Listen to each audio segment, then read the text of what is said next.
Dan sekarang insya Allah kita akan masuk ke doa yang kedua, yaitu doa mengenakan pakaian.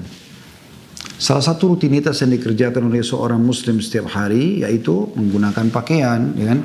Baik itu pakaian dalam, pakaian luar, bagian atas ataupun bawah, ya, atau mungkin dengan seragamnya, kopiah, topi dan segala macam, mungkin perempuan jilbab, semua dianggap rangkaian dari pakaian tentunya, ya.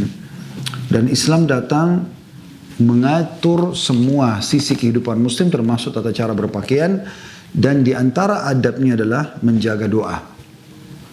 Jadi pada pertemuan ini kita akan bacakan beberapa doa di sini yang diajarkan, baik itu doa pada saat awal mengenakan pakaian, atau pada saat mengenakan pakaian baru, atau pada saat melihat orang lain mengenakan pakaian baru, juga doa pada saat menanggalkan pakaian.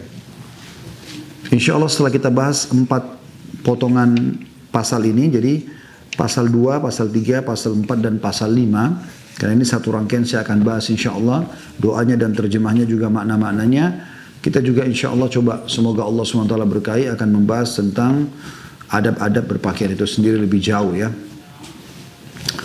Baik, kita akan masuk teman-teman di pasal kedua atau bab kedua lah kita bacakan begitu, doa mengenakan pakaian. Diangkat oleh Syekh Sa'id rahimahullah, riwayat ahli sunan terutama An-Nasa'i, yaitu doa yang diajarkan Nabi SAW. Kalau yang pegang bukunya di halaman 17, ya. Alhamdulillahilladzi kasani hadat thawba wa razaqanihi min ghairi haulin minni wala quwwah. Jadi saya ulangi, alhamdulillahilladzi kasani hadat thawba wa razaqanihi min ghairi haulin minni wala quwwah.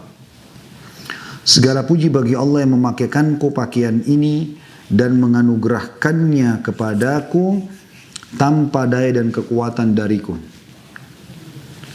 Doa ini teman-teman dianjurkan dibaca pada saat kita ingin menggunakan pakaian, baik itu pakaian dalam, ya, pakaian luar, bagian atas, bagian bawah, bahkan sampai kepada penutup kepala. Dan ini maknanya luar biasa. Bagaimana kita mengaitkan diri kita dan selalu bergantung kepada Sang Pencipta Allah dalam segala kegiatan kita sebagai seorang muslim. Dibuktikan doa ini bagaimana Allah SWT menjadikan sebagai syariatnya, kita memujinya awal menggunakan pakaian. Alhamdulillah, segala puji bagi Allah. Alladzi kasani hadat thawba, yang telah mengenakan pakaian ini untukku. Jadi kita memuji Allah Subhanahu wa taala yang telah memudahkan kita bisa memilih, membeli, ya, menyukai, kemudian kenyamanan dalam memakai dan segala macam hal. Kita memuji Allah Subhanahu wa taala. Dan di sini kita betul-betul mengkaitkan hubungan semua gerak-gerik kita kepada Allah Subhanahu wa taala, karena kita mengatakan segala puji bagi Allah yang telah mengenakan pakaian ini kepadaku atau untukku. Artinya bukan kita, kalau bukan karena izin Allah SWT kita tidak akan bisa menyukai, memilih, membeli, kemudian mengenakannya. Dan ini akidah seorang muslim, bagaimana dia selalu mengaitkan apapun yang berhubungan dirinya dengan Allah Subhanahu wa taala. Kemudian di sini lanjutannya dikatakan warazaqanihi, dan menjadikannya sebagai rezekiku. Nah, ini menandakan rezeki itu bukan cuma duit, tapi pakaian, minuman, pakaian, oksigen yang bisa kita hirup, suara yang bisa kita dengar dengan kuping, sesuatu yang bisa dijamah oleh tangan. Artinya semua yang membuat roda kehidupan bisa berputar namanya rezeki. Salah satunya pakaian. Berarti itu adalah rezeki dari Allah SWT supaya kita selalu bersyukur. Walaupun baju itu murah, tapi tetap rezeki dari Allah Subhanahu wa taala. Lalu ada penutupan doa ini yang luar biasa. Min ghairi haulin minni wala quwwah, tanpa ada daya dan kekuatan dariku. Teman-teman tahu nggak apa sebabnya Qarun? Ya, biasa di Indonesia bilang harta karun ya. Kalau harta yang tertimbun dibilang harta karun. Siapa itu Qarun? Bahasa Arabnya Qarun. Dia salah satu pengikut Nabi Musa yang kufur kepada risalah Nabi Musa alaihissalam, kemudian dia sombong dengan hartanya, dia menjadi pendukung Fir'aun, akhirnya Allah tenggelamkan dengan hartanya. Sehingga mulailah tersebar kata-kata kalau harta yang tertimbun harta karun. Dari Qarun gitu kan, dari orang ini. Qarun ini tadinya orang miskin. Kemudian Allah SWT berikan dia kekayaan. Begitu Nabi Musa alaihissalam ingatkan agar dia mengeluarkan ya, hak Allah di hartanya, dia malah sombong dan mengatakan semua ini aku dapatkan dari ilmuku. Maka Allah SWT binasakan dia dengan hartanya. Ingat teman-teman sekalian, tangan kita tidak mungkin mengangkat sepotong makanan ke mulut kita. Tidak mungkin hidung ini bisa menghirup oksigen dan mengeluarkan hasil pembakaran. Tidak mungkin lidah kita bisa membedakan mana manis, mana pahit, mana asin, mana asam dalam waktu seketika. Tidak mungkin telinga kita bisa mendengarkan suara dan intonasinya mana besar, mana kecil.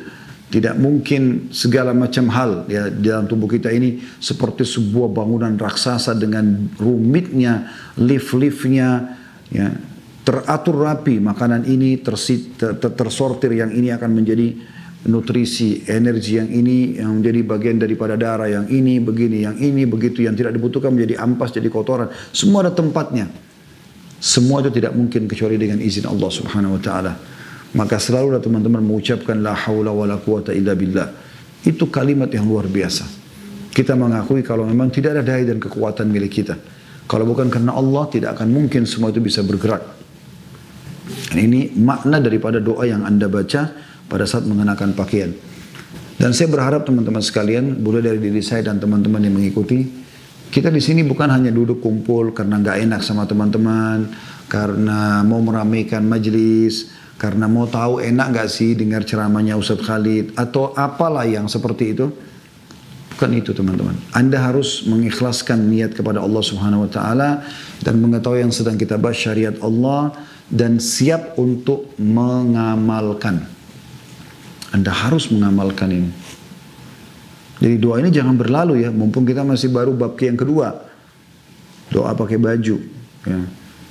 Jadi sekarang jangan sampai kita pindah ke doa ini, doa itu terus terlewatkan, Anda tidak menghafal dan amalkan. Apalagi ini memang keseharian kita. Sebentar pun saya yakin Anda pulang ke rumah setelah kerja misalnya, Anda akan mandi, Anda akan gaji baju untuk tidur atau baju santai di rumah. Besok pagi Anda akan pakai baju lagi. Sama lagi Anda akan ganti lagi sorenya atau malamnya. Terus begitu kan setiap saat bang kita seharusnya menghafal ini. Alhamdulillahilladzi kasani hadat thawba wa razaqani min ghairi haulin minni wala quwwah. Yang terakhir teman-teman kita bahas di pasal atau bab kelima adalah zikir ketika menanggalkan baju, melepaskan. Ini juga ada doanya dan Anda punya kesempatan dapat pahala. Dan pendek saja kita sudah tahu sama-sama baca bismillah dengan nama Allah. Diriwayatkan oleh Tirmidzi. Nah, dan ini termasuk doa yang banyak dianggap remeh oleh orang-orang ya. Mereka kesannya gak penting lah, untuk apa baca, doa mau makan, doa mau tidur, doa mau ini. Udah luar biasa pahalanya, luar biasa keberkahannya. Dan akumulasi, kalau kita akumulasikan teman-teman sekalian, misalnya beda antara orang yang baca, mungkin satu kali Anda bilang, dia kan baca doa mau makan, atau doa pakai baju baru, atau dia doa pakai baju, atau dia doa apalah, termasuk juga nanti ada doa menunggangi kendaraan dan segala macam gitu kan.